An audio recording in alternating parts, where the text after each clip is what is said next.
L'année 2022 a définitivement clos ses portes, nous projetons tous vers de nouvelles perspectives, vers des espérances nouvelles pour cette nouvelle année 2023. Des nouvelles espérances, mais également et surtout de nouveaux défis, des défis existants pour un pays en pleine crise, engagé dans une délicate transition politique. Entre défis et perspectives, les juges du tribunal de l'actualité exercent aujourd'hui leur regard prospectif sur cette année qui vient à peine de démarrer. Bonjour juge Bernard Bougma. Bonjour président Toumangui, bonjour juge Vaha, bonjour madame, monsieur.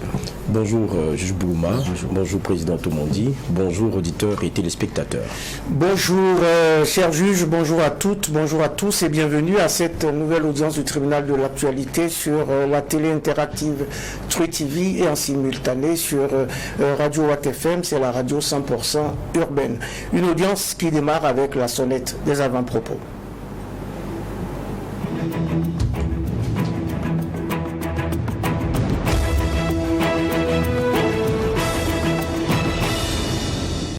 On parle avant-propos et on commence avec le juge Bernard Bougma. Merci président. Moi j'ai deux avant-propos. Le premier avant-propos va concerner les concours de la fonction publique. Donc finalement ça va être les corrections manuelles pour pouvoir livrer les résultats. Donc on a perdu suffisamment de temps, d'énergie et d'argent pour revenir à ce qu'on faisait avant sur la correction manuelle. Alors qu'on avait effectivement réussi à opérer un saut à travers le numérique.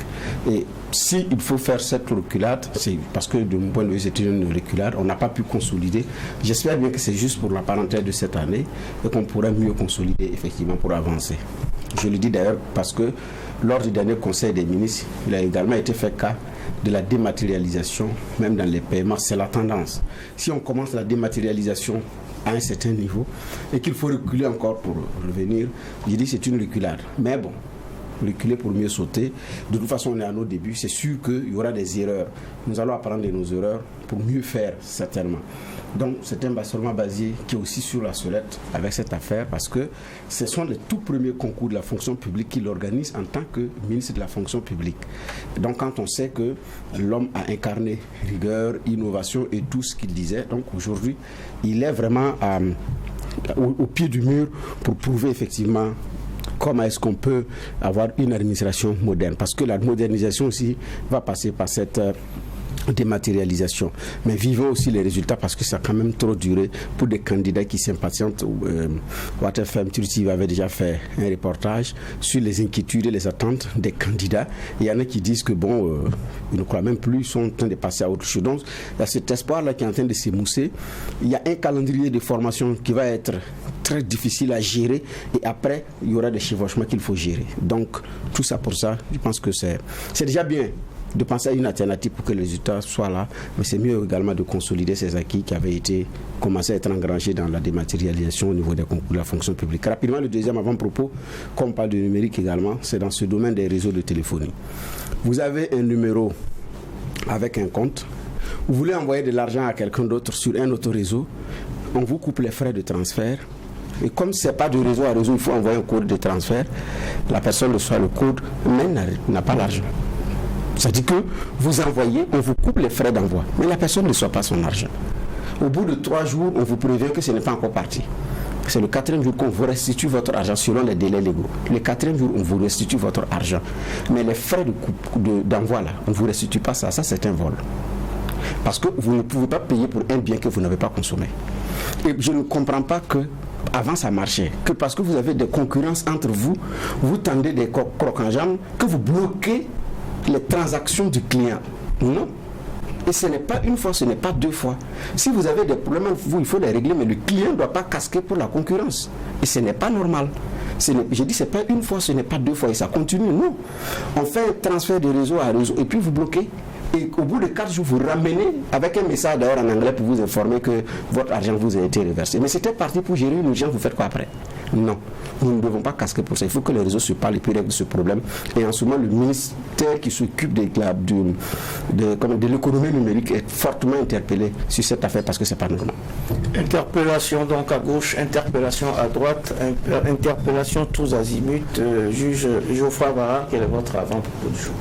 Merci Président, puisque aujourd'hui c'est notre première vraie convocation pour ce qui est du tribunal pour 2023. Je vais déjà commencer par souhaiter que 2023 en termes de nouvelles soit vraiment plus positive que 2022.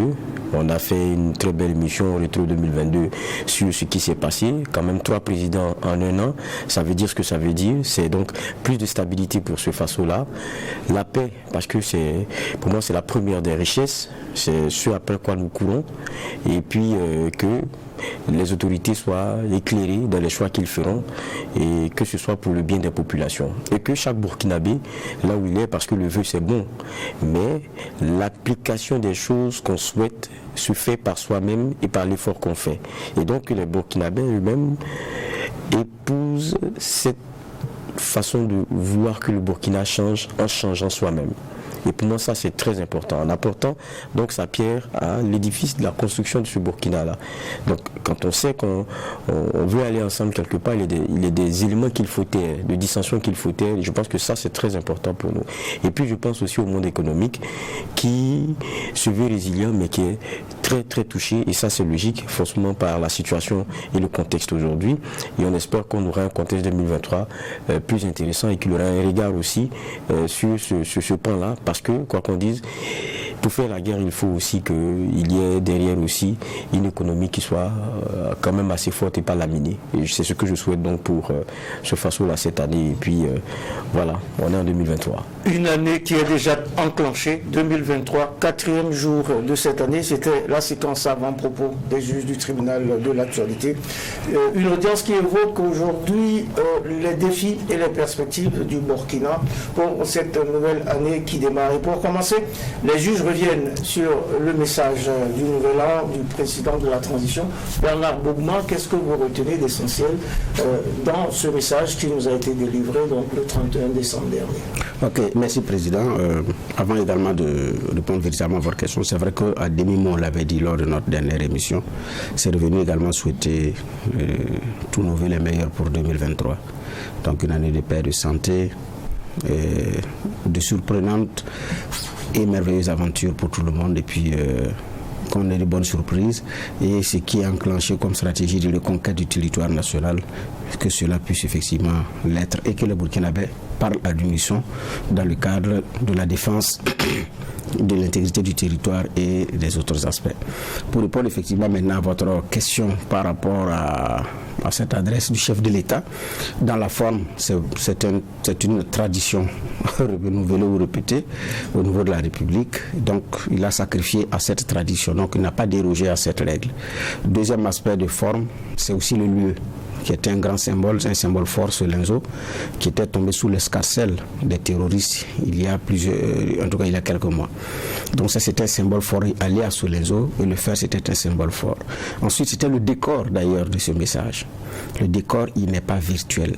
Il n'est pas monté en 3D ou je ne sais pas moi. C'est un décor qui est réel, avec les soldats derrière.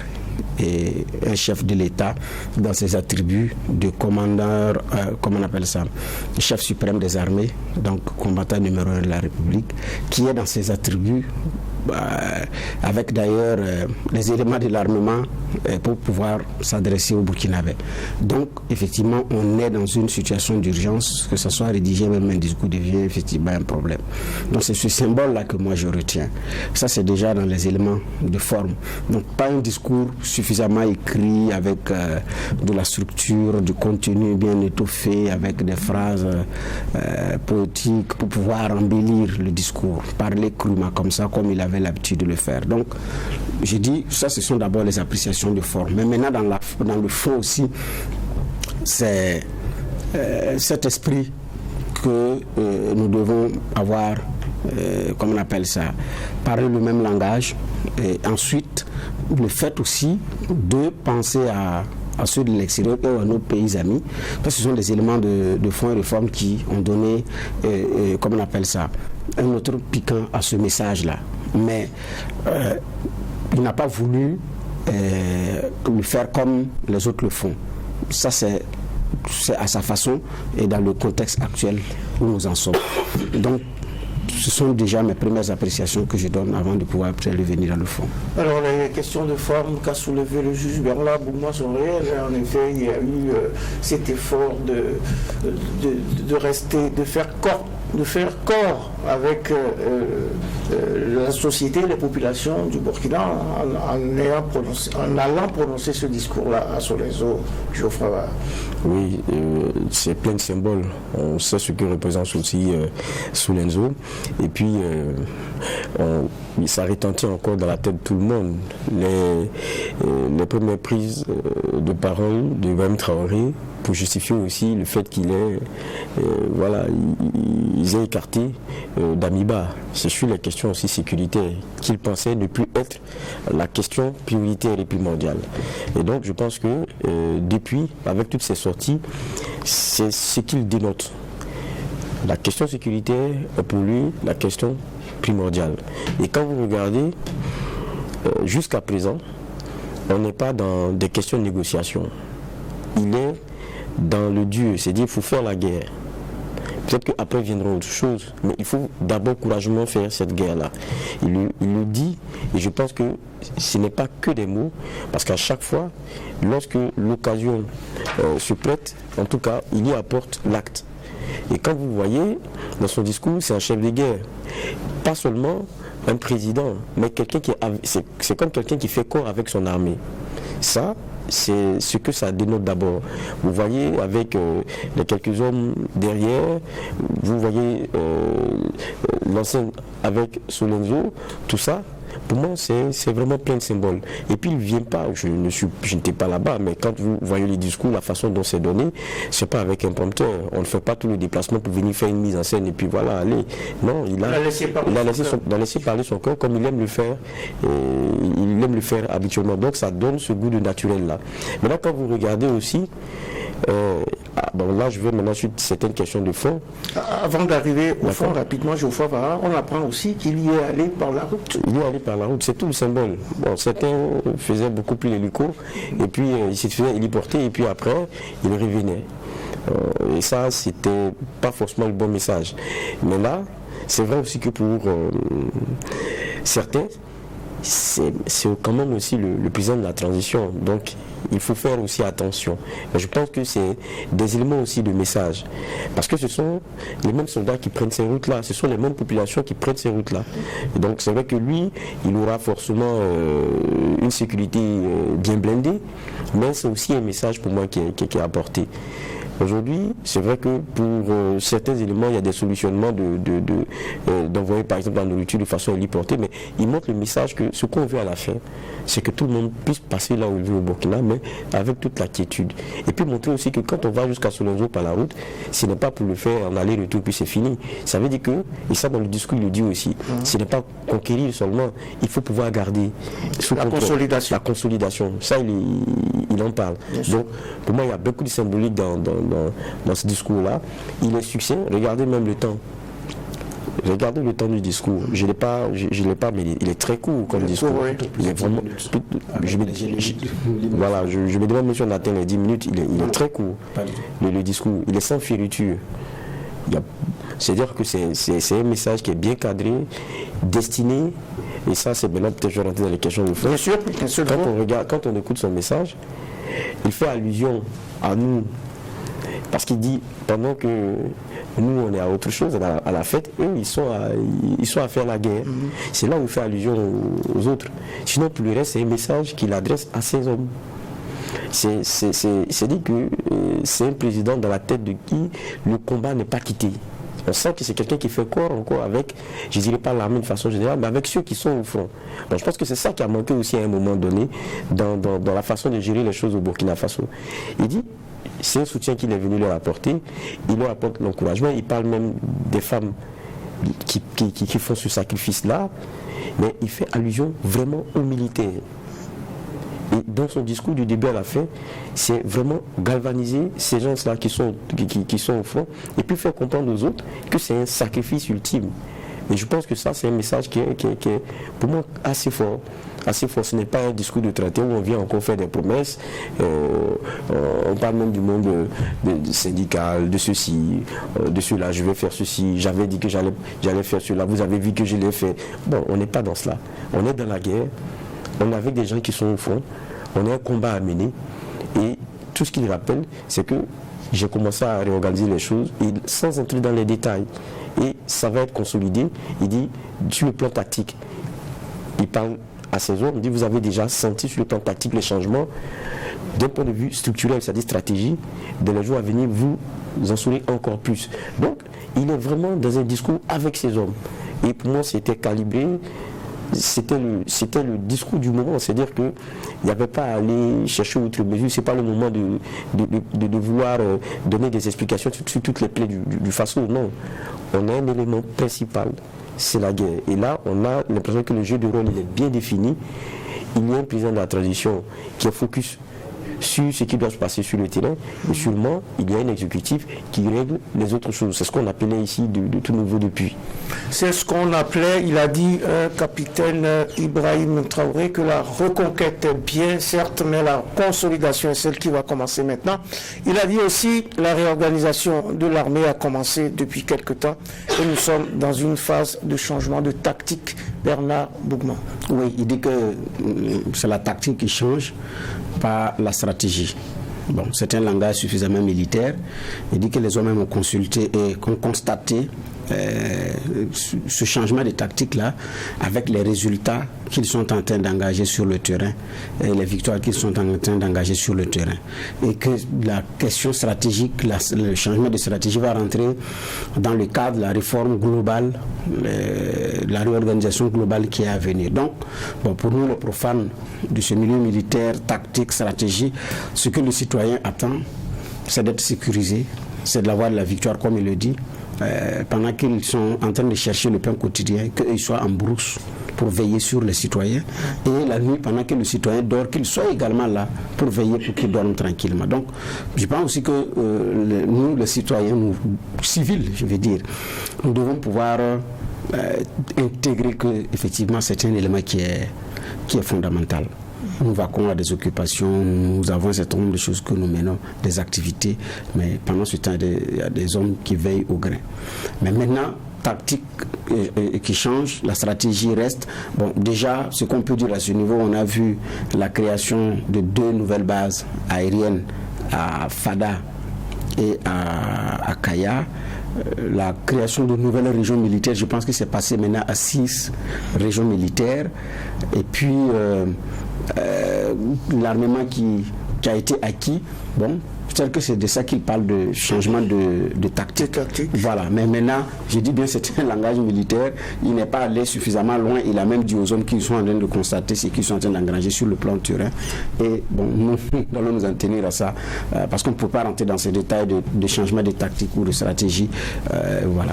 De toute façon, la tactique doit nous amener à des résultats probants. On dit que c'est la manœuvre, c'est le terrain qui commande la manœuvre. De toute façon, je crois que le capitaine il développe une certaine tactique sur le terrain en attendant, comme a dit tout à l'heure juge Geoffroy Vara, de mettre en œuvre la stratégie qu'il faudrait pour arriver à ses fins. C'était l'occasion aussi, a dit Ibrahim Traoré, de voir dans ces zones la nécessité des infrastructures routières qui posent un sérieux problème de développement.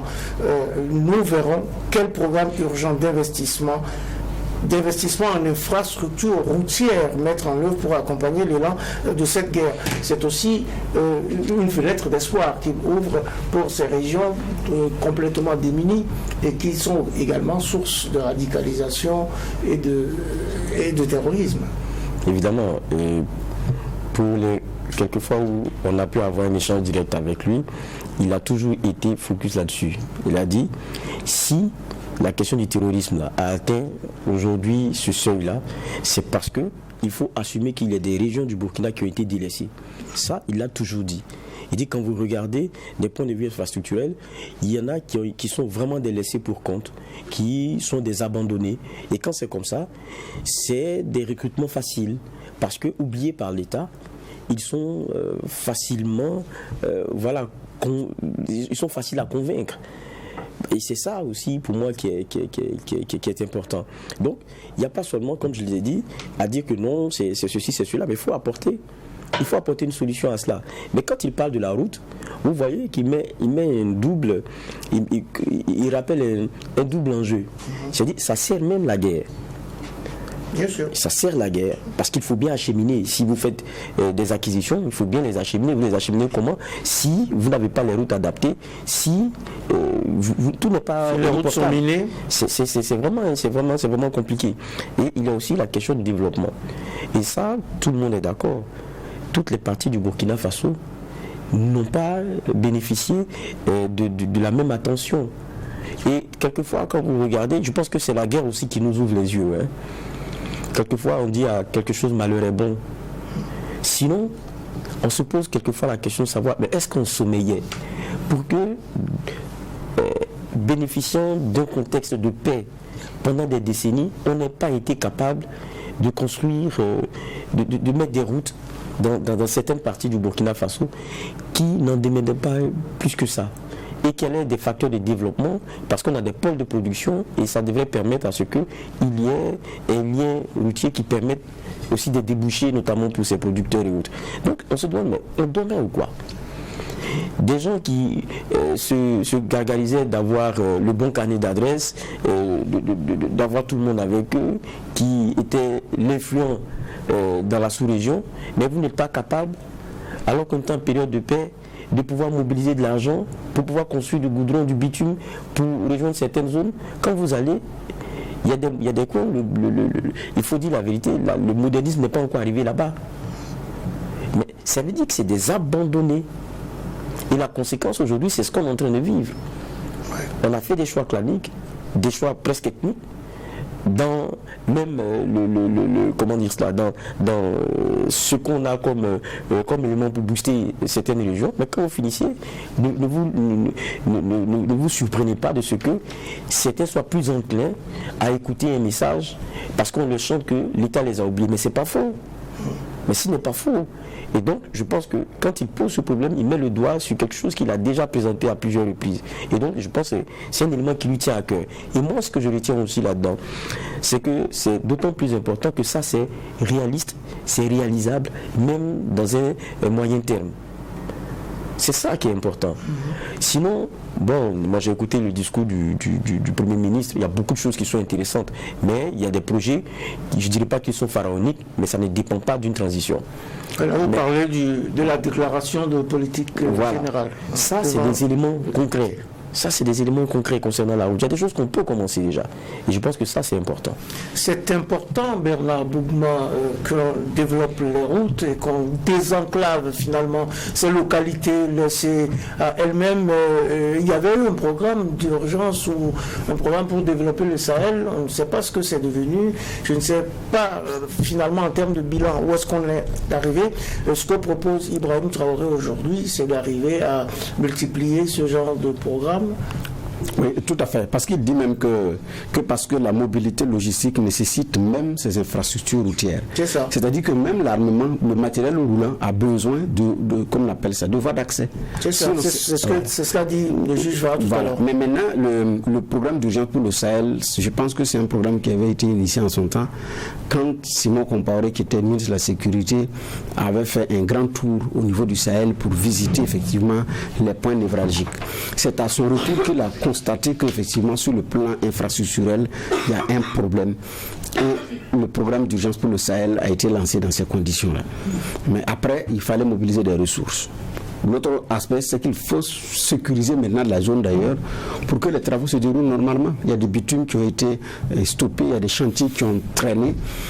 Donc, des engins comment on appelle ça, même dans cette zone, il y a beaucoup de monde, des engins qui ont été détruits, alors que ces engins étaient là pour le désenclavement. Donc, ça pose véritablement un problème. Donc, et agir vite, comme il a dit, dans l'urgence, en tout cas, il nous faut des routes. Même Ouagadougou, la capitale, vous surprenez que certaines voies n'aient aucune couche de bitume. Vous partez en province, Il y a des chefs-lieux de province, vous regardez le niveau de la voirie, mais vous êtes sidéré.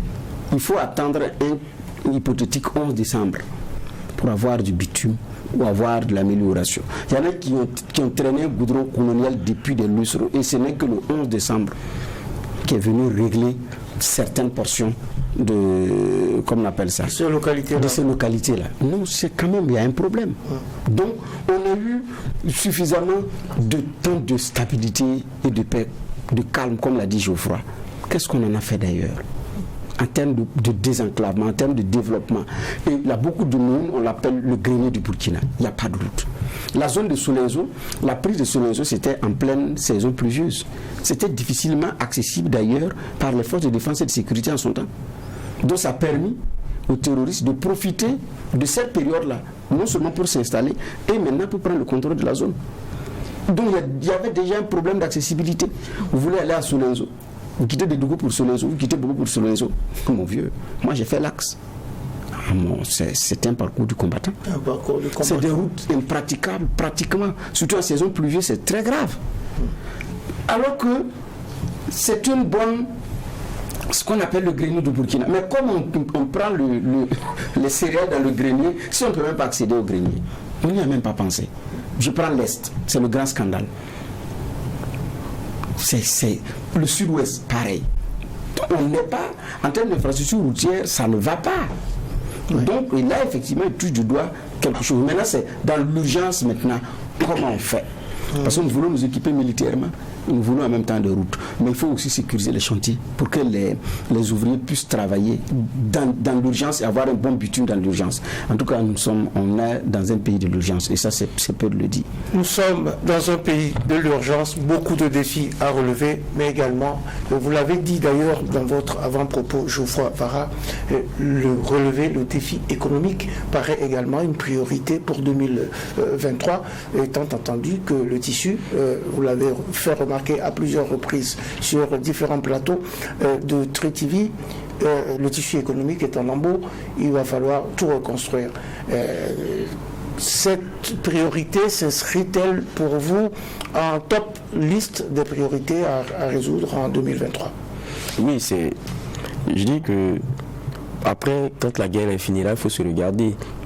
Et puis pour qu'elle finisse aussi, il faut l'accompagner. Et ça s'accompagne avec de la production de richesse. Ça s'accompagne avec de l'argent. Donc, il faut avoir une économie qui forcément ait une certaine résilience. Mais cette résilience-là, ce n'est pas pour moi une volonté seulement de... je ne sais pas comment je vais dire ça. Ce n'est pas une question de cœur. Non, il faut aussi un minimum pour accompagner. Il faut des mesures pour accompagner. On a peut-être aussi la malchance d'avoir aussi vécu la période de la Covid-19, dont l'onde de choc continue aussi jusqu'à aujourd'hui. Et ce sont les économies qui en ont pâti. Et quand vous regardez, même avec la crise russo-ukrainienne, il y a une onde de choc. Donc aujourd'hui, il y a plein d'éléments qui font que nos économies sont vraiment impactées. Même le cours de l'or noir, lui aussi très impactant. Donc il y a une conjugaison de comment dire, on ne dira pas mauvaise nouvelle, mais une conjugaison d'éléments négatifs qui font que c'est un peu difficile. Aujourd'hui, on ne le dit pas assez, mais beaucoup d'entrepreneurs sont dans des souffrances énormes. Et c'est pour ça que ça me plaît bien lorsque le président parle de lancer la justice et la question de contrôle pour la bonne gouvernance. Aujourd'hui, la vérité, on est tous au Burkina, on sait comment les choses se passent.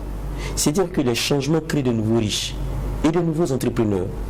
C'est-à-dire que le monsieur, il se promenait, ça faisait 10 ans, avec son entreprise dans son cartable, mais parce que son ami, il y a eu un coup d'État, ou il y a eu ceci, et à tel poste, c'est par lui que tous les marchés passent. Ça veut dire que les entrepreneurs sérieux, qui dans le domaine exercent depuis un certain nombre de temps, qui ont une expertise, ils sont mis de côté. Et c'est celui-là qui vient, qui crée un petit bureau là, très vite fait, et puis qui a les marchés, mais qui ne les exécute pas, puisqu'il n'en a pas la capacité ni la qualité. Il vient, il sous-traite, il cherche des sous-traitants qu'il paie mal. Mais après, qu'est-ce que vous voulez? Quelquefois, moi, je trouve que des choses sont risibles. Regardez certaines infrastructures qu'on a qui datent pratiquement de la période du colon ou dans les années 60. Ils tiennent jusqu'à aujourd'hui. Maintenant, nous-mêmes, ce que nous faisons là, Ça se dégrade avec une célérité, alors que on devait avoir des matériaux qui qualitativement, au regard de l'évolution de la technologie, devaient nous mettre dans un confort, plus que les matériaux qu'on avait avant. Mais c'est à ne rien comprendre. Ça veut dire que ceux-là, est-ce qu'ils sont mieux que nous? Non. Mais ils ont été sérieux dans le travail qu'ils font. Mais aujourd'hui, on n'est pas sérieux dans ce qu'on fait. Parce que c'est à qui peut gagner le plus. Et pour continuer, lorsqu'il parle de la gouvernance, moi j'espère bien. Parce que pour moi, MPSR 1, 2, il y a d'abord une racine, c'est MPSR. Les sommes d'argent dont on parle aujourd'hui, qui ont été distribuées à des activistes, dit-on, pour accompagner je ne sais quoi, c'est quitté où? Non, qu'on nous dit, c'est quitté où? Je mets au défi une chaîne de télé qui a reçu 80 millions pour une communication quelconque. Mais on donne ça à quelqu'un. Et on parle d'avance d'ailleurs. Mais c'est à tomber de nuit. Est-ce que c'est vrai? Est-ce que c'est... Et bon, il y en a qui l'assument en partie. Donc ça veut dire qu'il y a des éléments de choses.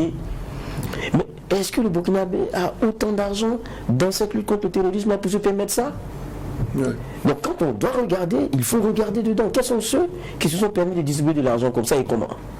Alors, est-ce que ça, c'est très important? Est-ce que justement, au regard de ce que vous dites, il faudrait, à l'image du programme d'urgence du Sahel qui existait, à l'image donc de ces infrastructures routières qu'on annonce, est-ce qu'il faut aussi un programme d'urgence économique pour amener certains secteurs quand même qui sont impactés durement par cette crise, dont le nôtre d'ailleurs, de secteur? Est-ce qu'il faut un programme d'urgence économique pour remettre 2023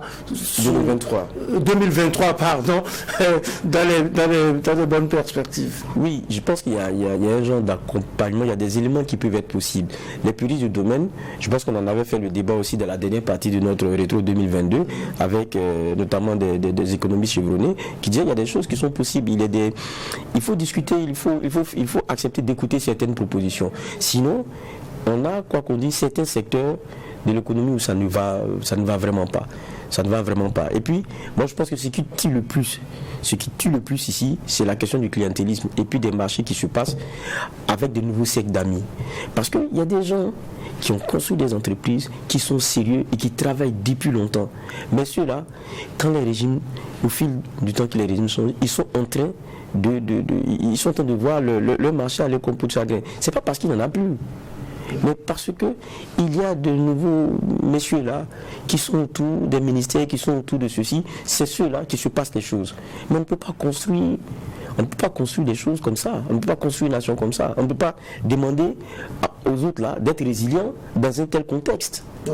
Et pour moi, ça, c'est très important. C'est très important, Bernard Bougouma. Il faut peut-être aussi un programme d'urgence économique pour le Burkina. C'est même pas peut-être, il le faut. Il le faut absolument. Parce que même les grands pays qui ont avancé ont eu des plans d'urgence dans certains domaines pour pouvoir se tirer d'affaire. Parce qu'il y a de la priorité à avoir. Donc, un premier ministre d'ailleurs disait qu'au Burkina tout est prioritaire. C'est faux. Il n'a pas su déterminer les vraies priorités. Tout ne peut pas être prioritaire dans un pays. Il y a des priorités. Maintenant, il y a des priorités, il y a des urgences. Il y a des urgences, voilà. Maintenant, qu'est-ce qu'on fait entre ce qui est prioritaire et ce qui est urgent dans ce contexte-là? Donc, il nous faut un plan d'urgence, naturellement, sur le plan économique. Mais comment on l'impulse? Bon, par exemple, sur le plan social, c'est socio-économique, ce qu'ils ont prévu dans le domaine agricole. Ça y ressemble fort, en mettant suffisamment d'argent et en stimulant ceux qui sont dans le domaine à produire davantage. C'est pour répondre à un besoin social, mais ça crée également de l'économie. Donc dans le domaine agricole, ce qui a été lancé comme campagne pour la saison sèche, ça c'est un plan d'urgence, c'est socio-économique. Donc quels sont les autres plans qu'il faut naturellement lancer? Et je pense qu'on a des segments de notre économie sur lesquels nous pouvons jouer pour pouvoir effectivement impulser cette dynamique-là. Mais on a besoin de ça, sinon ça va être très difficile. Alors on a besoin de ça. L'un des pendants de cette relance économique devait être aussi cette aspiration à la bonne gouvernance. La gouvernance a longtemps piétiné, dit Ibrahim Traoré. Nous sommes dans un processus intense contre la corruption et les biens mal acquis. Le Premier ministre lancera bientôt un cadre de concertation pour la refondation de la nation. Il faut réformer totalement notre système de gouvernance. C'est avec quoi vous êtes d'accord, Bernard Boubou? Ah oui, tout à fait. Il nous faut réformer notre gouvernance. Parce que ici, ce ne sont pas les hommes. C'est le système. Depuis de lustres, c'est le même système. Donc vous avez beau être bon manager, vous arrivez dans ce système, il y a deux choses. Ou vous faites pareil, ou vous dégagez. Parce que les gens vont dire, vous êtes venu nous trouver, tu es venu nous trouver. On faisait comme ça, on va toujours continuer de faire comme ça. Tu vas repartir, nous laisser. Il faut, sur le plan des infrastructures, par rapport à ce qu'on appelle le resurfaçage de goudron, on a vu des goudrons qui n'ont pas été raclés, refaits avec des levées topographiques, mais ils sont venus ajuster l'existant et puis mettre une couche de bitume et ça marche. Ce resurfaçage, on l'a même repris sur certaines grandes routes en attendant la construction, comme on appelle ça, normale de la route, pour répondre aux besoins d'urgence. Mais au début, au niveau du ministère des Infrastructures, il y en a qui disaient que ce n'était pas possible, que ça va même se décoller. Le ministre Éric Bougma a eu en son temps de la peine à convaincre certains techniciens. Ils étaient convaincus que ce n'est pas possible. Il y en a qui disaient que ce n'était pas possible. D'autres ont dit que c'est possible. Monsieur le ministre, c'est faisable. D'autres disent que ce n'est pas faisable. Mais on a pu effectivement réussir, par exemple, ça. Donc, dans le contexte actuel, qu'est-ce qu'on fait en termes de réforme? Parce qu'on a une administration publique qui est beaucoup plus procédurière, qui est plus orienté sur les procédures que sur le résultat. Conséquence, comme le disait d'ailleurs un de nos invités la dernière fois, à la fin de l'année, beaucoup d'argent repart. Parce que les procédures n'ont pas pu faire que, ou bien c'est à la fin de l'année qu'on exécute certains marchés dans l'urgence, parce qu'il faut rapidement dépenser l'argent. Mais on a mis du temps dans la procédure.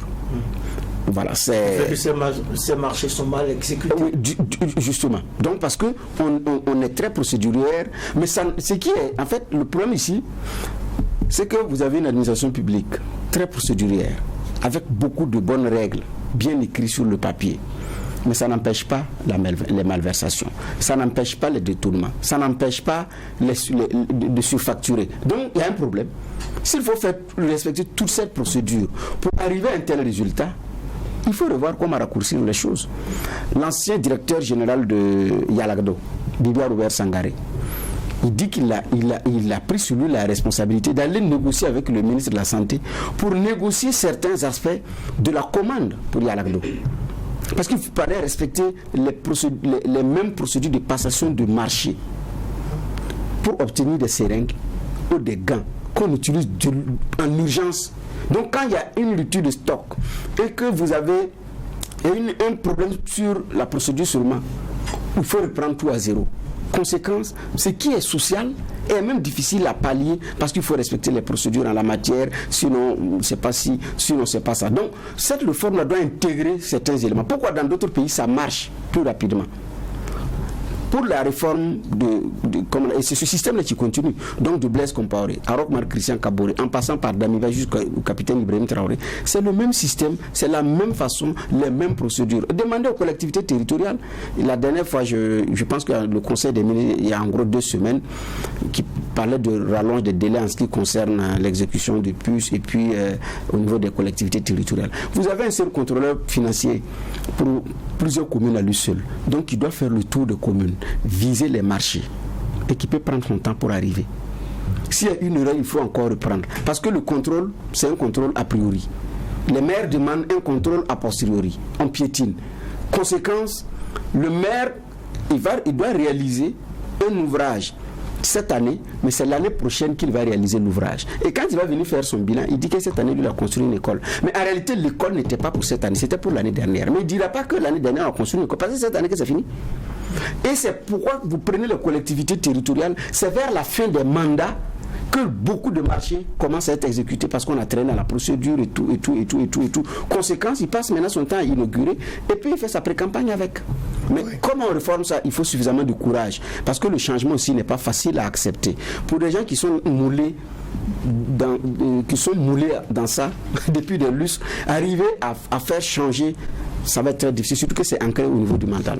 Il faut d'abord qu'on change la mentalité avant de pouvoir changer les choses. Ce cadre de concertation donc doit lancer le Premier ministre pour la refondation de la nation. C'est quelque chose qui vous séduit, Geoffroy Var? Bon, on va voir ce qu'on va mettre dans refonder la nation, mais moi je le disais en avant-propos, c'est vrai qu'on doit beaucoup travailler sur nous-mêmes. Il y a que notre histoire est émaillée souvent de changements qui mettent souvent en poste d'inimitié l'évincé et celui qui arrive.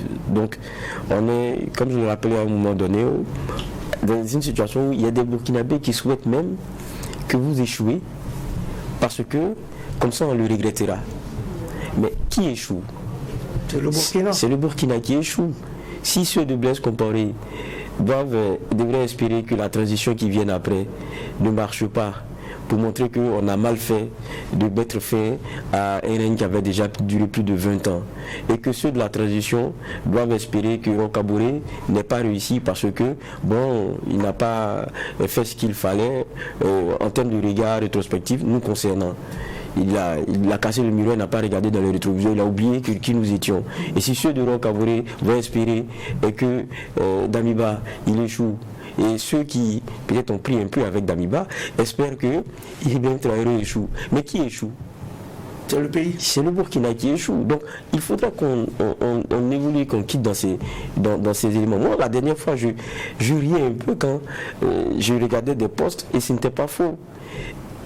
Des gens qui disent ok, celui qui est loin là, c'est notre ennemi, c'est le colon, voilà ceci, voilà cela. Lui il fait le rang, il va prendre dans ce qu'il appelle l'entreprise du colon, il prend du carburant là-bas, il va vendre à son frère à 3000 le litre. Bien sûr. Qui est méchant pour les Burkinabés? C'est ça. Les gens profitent de la situation. Tant que ça nous arrange, c'est un deal. Quand c'est l'autre, c'est du vol. Quand on lutte anti-corruption, ça ne nous concerne pas. Parce que ce qu'on a fait au bureau, mon cher, il faut sécuriser ta famille. Mais si on pense comme ça, vous pensez que celui qui accepte là, c'est pour sécuriser quoi? Donc chacun devrait comprendre aussi qu'il y a un effort à faire. Et tant qu'on ne réfléchit pas comme ça, ça sera vraiment difficile. Il faut que, c'est vrai qu'à un moment donné qu'on se parle, mais ça doit être très bien encadré. Je pense que M. Damiba, l'ancien président, il a tenté au forceps certaines choses. Et notamment avec la façon dont il a fait venir Blaise Compaoré ou tout. Il faut qu'on se parle, mais on ne doit pas faire tout et n'importe quoi. Et n'importe comment. Voilà. Il faut savoir bien faire les choses. Mais il est impérieux que les Burkinabés mettent bas la terre et qu'ils se parlent. Il est important, peut-être, c'est vrai qu'on avait prévu d'en parler, il y a des éléments qui viennent créer de la fracture. Quand on voit les éléments des dernières heures, c'est nous là, non? Ce qui est arrivé. Très vite, ça chauffe. On avait vu Irgo à un moment donné. Donc, il y a des éléments comme ça qu'il faut apaiser. C'est une vérité. Et je suis d'accord quand il parle de la justice qui doit jouer son rôle. Et puis, aussi le contrôleur, on verra. Mais, je pense que c'est vrai qu'il faut qu'on se parle. Mais bon, il faut savoir bien faire les choses. Il ne faudrait pas aller vite parce qu'on est pressé. Il ne faut pas aller vite parce qu'on est pressé. Et il l'a bien dit, le capitaine Ibrahim Traoré, la justice et les contrôleurs ont reçu carte blanche pour commencer à mener la lutte contre la corruption. Et cela peut se sentir déjà sur le terrain. Vous le sentez sur le terrain, Bernard Boukman? Bon, en tout cas, on va de correspondances qui fuitent pour le contrôle de certaines garnisons. Par moment, on entend que telle personnalité qui a été épinglée, interpellée, déposée. En tout cas, on entend ces choses-là. Du côté de la SELC, on sent également, en tout cas, cette volonté de bouger. Mais moi, ce n'est pas d'abord ça. Non. Il y a plein d'anciens dossiers qui sont dans les tiroirs. On les juge quand? Dossiers économiques, je ne parle pas des crimes de sang, je parle des crimes économiques. Il y en a qui ont quitté leur poste parce qu'ils ont été indexés de malversation et qui disent « je vais répondre ». Mais la justice n'est pas là pour que la personne aille répondre. Certains ont été rappelés de leur poste, même parfois d'ambassadeurs, pour des soupçons de malversation, pour venir répondre à cette justice qui ne lui adresse pas la parole. Donc monsieur marche avec ça, ça lui colle à la peau, ou madame roule avec ça, ça lui colle à la peau, mais le dossier n'est pas vidé. Il y en a qui attendent de régler leurs problèmes devant cette justice burkinabé, et ce n'est pas réglé. On fait quoi? Donc, mais ça, il faut régler pour que ça ne perdure pas, parce qu'après ça crée également de l'injustice vis-à-vis de ces personnes-là. Il y en a qui ont vu leur salaire bloqué pendant des lustres. Et le problème n'est pas réglé. À cause de, parce que vous avez été déposé, on bloque le salaire, vous avez bénéficié d'une liberté provisoire, il faut, comme on appelle ça, se battre des pieds et des mains pour pouvoir entrer en possession de votre Dieu. Mais vous n'êtes même pas toujours jugé. Non. Il y a déjà des dossiers dans les tiroirs. Il y a d'autres, même les enquêtes sont bouclées. Certains dossiers, on dit que les instructions, comme on appelle ça, l'instruction est bouclée. Et ça, il reste à juger. Au fur et à mesure qu'on commencera à juger, on est en train de libérer le placard pour les nouveaux dossiers. Si nous allons empiler les dossiers d'audit, le contrôleur finira de faire son travail, il va reverser à la justice, le juge va encore ouvrir son tiroir, il va ranger. Parce que quelque part, je dis, le politique ne lui a pas donné les moyens pour instruire le dossier ou pour approfondir davantage l'enquête. Conséquence, c'est plein de dossiers de crimes économiques. Et aucun d'eux n'est vidé, aucun d'eux n'est jugé. Qu'est-ce qu'on fait? Comment est-ce qu'on s'en sort? Donc, des audits, oui. Mais en attendant, jugeons aussi l'existant. Donc, quand on va commencer aussi à juger l'existant, ça va régler et ça va même dissuader les éventuelles brebis galeuses. Mais comme on ne fait pas ça de toute façon, il y a eu combien d'audits au Burkina, quand chaque dirigeant, quand chacun vient, il fait ses contrôles, il attrape ceux qui sont susceptibles de déranger aux prochaines élections, ou il les stresse. Après les élections, on passe aux oubliettes. Et nous sommes dans ça. Nous sommes dans ça. Alors qu'il faut vider les... Donc, des contrôles, oui. Des audits, je suis d'accord. Mais en attendant, il y a des dossiers qui doivent être vidés. Il faut vider les dossiers et travailler à une véritable bonne gouvernance.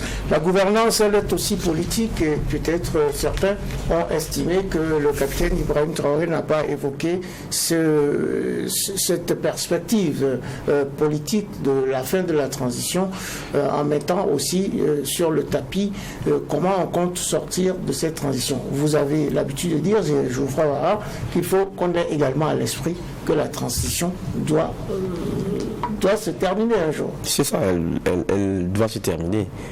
C'est une transition, elle n'a pas vocation de s'éterniser. Je pense que ça c'est important. Maintenant, on est dans un discours de 31 décembre, donc moi je comprends, hein, il y a une transition qui a encore 21 mois ou... Moins de 21 mois, moins de 20 mois. Donc il y a peut-être encore un autre 31 décembre qui sera plus proche pour ces questions-là et où il pourra vraiment poser il doit poser les éléments concernant cela. On est, comme on dit, c'est step by step. Et actuellement, l'étape à laquelle on est, c'est vraiment la question de la sécurisation de nos territoires. Et là-dessus, je pense que c'est là où le message vraiment était le plus attendu et c'est ce qu'il a vraiment fait. On scrute donc, disons, le cap des 100 jours c'est bien qui cela. intervient bientôt. C'est cela, et on verra bien. Maintenant, il y a des acteurs politiques aussi qui doivent quitter en tout cas l'expression d'inconfort qu'ils sont en train de nous présenter, parce qu'il y a des questions de la vie de la nation sur lesquelles ils peuvent se prononcer. Ils sont devenus tellement taiseux qu'on se pose des questions. Ben, les activités politiques sont suspendues. Les activités politiques également sont suspendues. Donc, bon, et même pour parler, il dit que comme les activités sont suspendues, il ne peut pas parler. Ah, mon ami. Mais l'avis, c'est pas ça le problème. Vous demandez l'avis, il dit non, vous savez, les activités politiques étant suspendues, bon, on vous dit de parler, on ne pas dit de rassembler des gens à la maison du peuple ou à la place de la nation. C'est pas ce qui a été demandé, on ne vous demande pas un meeting. On demande votre avis. Donc, mais l'homme politique, il est dans le calcul. Et je dis, si je parle, est-ce que ça peut me servir? Il y en a qui négocient les plateaux, mais après qui ravisent. Non, vous savez, 2 jours là avec le discours, je préfère attendre un peu. Est-ce que j'attends un moment favorable pour me prononcer? Donc en réalité, c'est ce calcul qui fait que beaucoup ne veulent pas parler parce que se disent, bon, soit je me fais repérer en bien ou en pas bien. Donc, qu'est-ce que je fais? Je fais très attention. Donc on est également dans ce calcul-là. Maintenant, 2023, est-ce qu'on aura également une ouverture au niveau de la gouvernance, pour faire un gouvernement d'union, comme on dit, de regarder dans la même direction, pour aller ensemble? Est-ce qu'on va être dans ça, pour impliquer maintenant Le politique, je ne sais pas. Bon, parce que quand on parle de politique, d'intégrer le politique dans le gouvernement, bon, il y en a qui parlent d'OSC, alors qu'en général, la plupart de nos OSC prennent les instructions avec les barons des partis politiques. Donc si le baron est là-bas, en fait, l'OSC est en même temps là-bas. Donc, il y a cette réalité-là qui est là. Donc, sur le plan de politique, est-ce qu'on aura réellement une ouverture au niveau du gouvernement? Ça, je ne sais pas. Au terme de ces quelques mois déjà de gestion, alors il y a des gens qui l'ont pris au mot parce qu'il dit qu'il y a des choses qui devaient être faites en 3 mois. En 3 mois, en 8 mois, ça n'a pas été fait.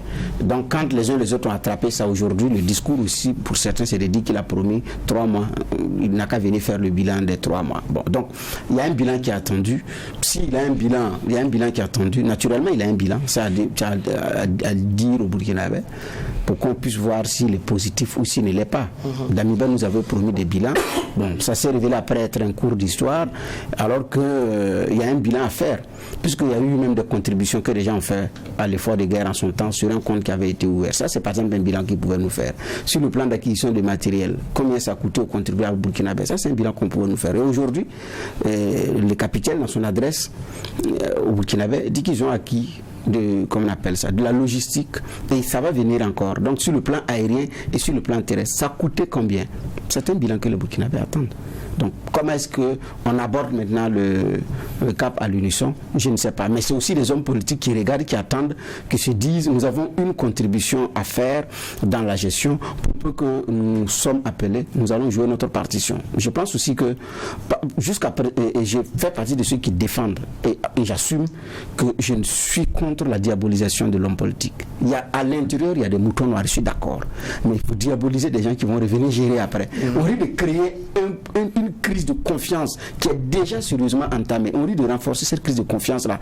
À tel enseigne que des hommes politiques vont venir avec la bonne foi et de bonnes mesures pour le vrai changement, et on n'est même pas prêt à dire non, ils vont nous mener en bateau. Parce qu'on aurait mis dans l'esprit du Burkinabé qu'un homme politique n'est pas bien, alors que c'est eux qui vont gérer. Et il faut donc éviter cela. On va terminer cette émission en ayant cette lunette, donc sur cette année qui commence. Vous avez évoqué le drame qui s'est produit à Nouna récemment. Quand vous voyez cette année qui commence, donc il y a des priorités, il y a des défis, beaucoup plus de défis d'ailleurs, mais en même temps, ça autorise l'espoir, selon vous. Et ce drame de Nouna, peut-être un mot dessus rapide.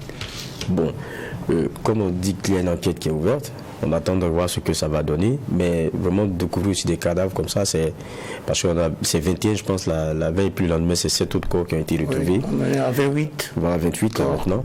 Donc, ça rappelle des éléments comme Yirgou, à un moment donné aussi.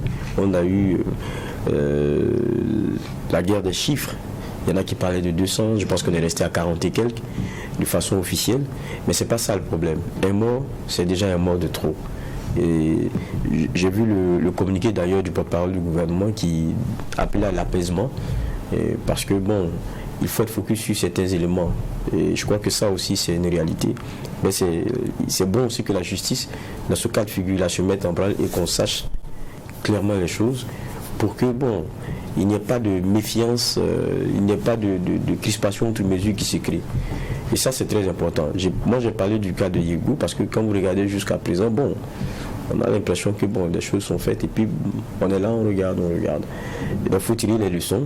C'est dommage, mais bon, on n'a pas plus d'éléments comme ça puisqu'on parle d'une enquête qui est ouverte. Donc moi, je préfère rester un peu prudent.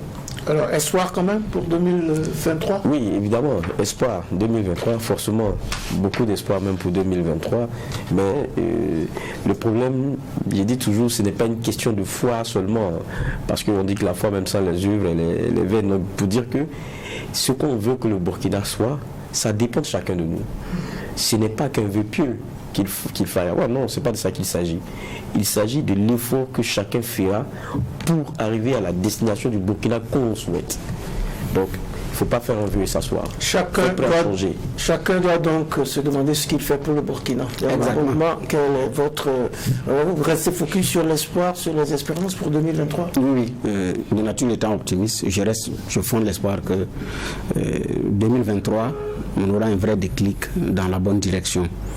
Et que les Burkinabés prendront conscience qu'on a qu'un seul pays. C'est vrai, des dirigeants se succèdent. On peut être d'accord, on ne peut être d'accord. S'en prendre à un dirigeant est une autre chose, mais s'en prendre à la patrie, c'est une autre affaire. Donc, j'espère que les choses vont véritablement aller dans le bon sens, ça va bouger, et que le changement tant espéré du gouvernant ou de l'administrateur, que le citoyen lui également, l'administré, le gouverneur se dise, moi aussi je dois changer. Parce que ce n'est pas l'autre seulement qui doit changer, c'est nous tous qui devons changer. Nous devons donc tous changer nos mentalités pour faire changer les choses. Ainsi s'achève cette audience du tribunal de l'actualité qui a évoqué les défis et les perspectives de cette année nouvelle 2023. Merci au juge Bernard Bougma, merci juge Geoffroy Vaha, merci également aux équipes techniques de réalisation, ainsi qu'à vous tous, auditeurs et auditrices de Watt FM, téléspectateurs et téléspectatrices de Tri TV, pour votre attention et pour votre fidélité. Vous savez quoi? Nul n'est si mauvais qu'il ne vaille rien, nul n'est si bon qu'il soit dépourvu de faute. Prenez en bonne note en attendant de retrouver le tribunal de l'actualité demain, même heure, même antenne, avec un maillet toujours aussi juste, incisif et sans complaisance.